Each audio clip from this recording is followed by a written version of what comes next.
Welcome, Marvel fans, or should I say, former Marvel fans, hopeful Marvel fans. We're going to talk a little bit about the final three episodes of the epic Disney Plus series, Ironheart. Smash the like button if you're enjoying the content. Subscribe to the channel. I really do appreciate it. It's a tremendous way that you can help out.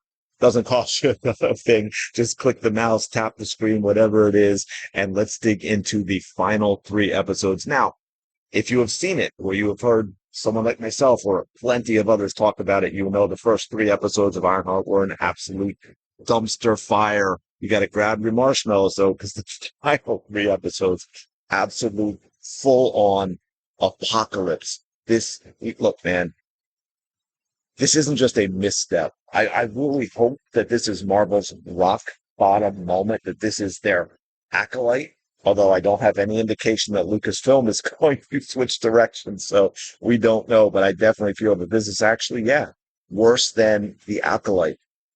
It is worse than that time I tried to microwave pizza rolls for 20 minutes. Spoiler alert on that, by the way, it's an absolute mess. So anyway, let's break this down, and we are going to start with Riri Williams, our supposed hero, and I say supposed because this show feels like Marvel accidentally, I hope, accidentally wrote a villain origin story. Riri smug, entitled, doesn't take blame for anything. Somehow she's more unlikable in the back half, in the final three episodes. Of course, there's no growth. There is no redemption. There are just vibes, bad vibes. Maybe juju is the word. Maybe it's bad juju. I mean, the writers have Riri this entire series lying, manipulating, using everyone around her. Like she's auditioning for Mean Girls, the MCU edition. Or should I say Mean Girls, the MCU edition. Her criminal friends, to no surprise to anyone, turn on her. But we're supposed to feel bad for Riri somehow. How are we supposed to feel bad for her? You've got it's wild. It's almost like the self-awareness or lack thereof. Characters are literally calling her out in the show for being selfish. They're actually saying to her face what she is, but the writers don't seem to understand that part, that it's actually accurate, because Riri doesn't reflect on it. She doesn't learn from anything. There is no Joseph Campbell hero's journey in this at all. She just doubles down on everything. She struts around like she's Tony Stark, but she doesn't have the charm. She doesn't have the wit. But she doesn't have, the epic character arc that we're able to see over 10 years of movies. It's like Marvel said, yeah, you know what? We're going to make Tony Stark, but we'll replace this genius with this, like, TikTok energy and his heart with, well, nothing. My Roomba has more character development. We got to talk about the writing, and this holds a special place in my heart as a writer. Not one that's, well, I have had a bestseller on Amazon, two of them, but they're not fiction, so I can't really say that's the greatest thing in the world. But I have written screenplays. I do know what it entails, even though I've never sold any. Sorry about that. So maybe this is just me being mean and frustrated. But anyway, to call it a lazy is an insult. It is an insult. It's really worse than that. The dialogue, it sounds like a trip from middle school fanfic club. I don't know the plot. It's like the writers remember Mad Libs. Y'all remember Mad Libs? You ever heard of Mad Libs? It's like the writers played it with a Marvel script and they forgot to fill in half the blanks. We have this scene. Yeah, spoilers. I know I'm going through it, so be aware. If you haven't seen it and want to, maybe check out. Where Riri, little Riri, without armor, she beats up gang members, gang members who took down grown men earlier in the series. She lands what should be unalived shots, but of course nobody dies. Nobody even gets a bruise. You've got this one random criminal slug who somehow survives a car crash that should have liquefied him. But he just dusts himself off and walks away. And he's a human, okay? This is not Captain America. This is not Iron Man in his suit. It is not Thor. Stakes, consequences, not in this show. The Hood then fires them all. Just fires them all. And what do? They just leave. There's no revenge. There's no comeback. It's just poof, absolutely gone. There's no drama whatsoever. The writer's like, we're out of ideas, so we're just gonna. I don't know what they're gonna do. That's what's kind of crazy about it. Can we talk about Zeke for a moment? Zeke Stain. He's the nerdy guy that really blackmails into absolute ruin. The guy ends up in jail because of Riri, and all she can give him is some half-hearted "my bad." He is, of course, absolutely livid, and it's one of the scenes where he calls out who Riri actually is. Although, again, I don't think the writers get that he is completely telling the truth, and she does not care. She's the only, Deke, is the only one who's acting anything like a human being. And then he gets turned into some, I don't know, bootleg ironmonger. He's got electric powers. It's cool comic booky stuff. I get it. I like it.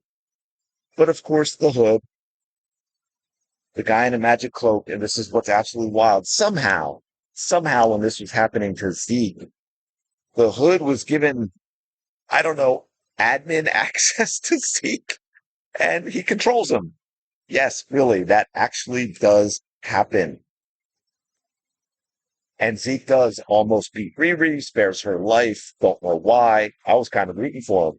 I mean, this is a guy on a revenge arc, and we've all seen great revenge movies like, I don't know, Kill Bill. But the show somehow wants us to think Zeke is the villain and Riri is the hero, and it really is the other way around. Oh, and shocking for the new Marvel post Endgame. Riri beats him with a crotch shot. As we haven't seen, Marvel has been obsessed in their MCU. They've been obsessed at taking the male heroes, and again, Zeke is the hero in this, and just popping them one between the legs. And hey, it started with Endgame. Let's not forget what was done to Star-Lord. Absolutely wild stuff. Zeke deserved better than this. I think we need a Justice for Zeke campaign. He was the hero of Ironheart. And do we need to talk about the final suit? We're going to talk about the final suit. Yes, Riri builds it from a car. She builds it from a car. There's no special metals in this, no special alloys. There's no arc reactor. It's just magic. Yeah, magic. Her mom knows a sorts for her. From Kamar Taj, who zaps the suit with, dare we say it, black girl magic. Oh, I can say it because that was their words, not mine. And then the Natalie AI vanishes because I don't know. I guess that's the price Magic had to pay. And then, of course, the grand finale where they wasted Sasha Baron Cohen as Mephisto, or Mephisto, as some like to say. Sasha Baron Cohen, yes, Mephisto, the devil himself. Lots of potential, completely wasted. And guess what, folks? There's no fight.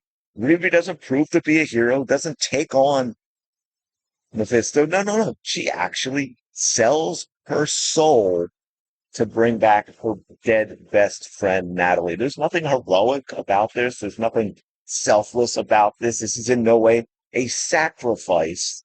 This is Riri being selfish. This is not, because some like to compare it to that. This is not Tony Stark saving the universe in Endgame.